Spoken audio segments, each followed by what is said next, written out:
Ketua DPR RI Puan Maharani tiba di kampus Universitas Sriwijaya Indralaya sekitar pukul 10.56 waktu Indonesia Barat, Sabtu, tanggal 4 Maret tahun 2023, untuk memberikan kuliah umum di hadapan ribuan mahasiswa.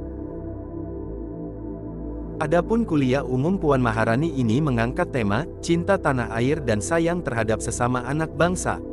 Namun belakangan muncul potongan video yang salah satunya dibagikan akun @palembanglip yang menghebohkan jagat media sosial di kota Palembang. Dalam postingan itu, Putri Ketum Partai PDI Perjuangan ini mengatakan, kemudian tidak membuat kita menjadi satu, bangsa Indonesia yang bersatu, tapi justru memecah belah kita melalui masjid yang ada di Unsri, kata Puan Maharani. Kemudian tidak membuat kita menjadi satu, bangsa Indonesia yang satu bangsa Indonesia yang bersatu, tapi justru memecah belah kita melalui masjid yang ada di Unsri. Mungkin itu yang bisa saya sampaikan pada kesempatan yang baik ini. Potongan video ini kemudian beredar luas di media sosial, khususnya Instagram.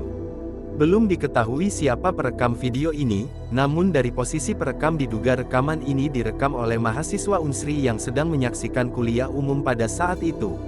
Beredarnya video ini juga ditanggapi beragam oleh netizen. Hingga kini video postingan akun Instagram @palembanglip ini sudah mendapat ribuan atensi dari penontonnya.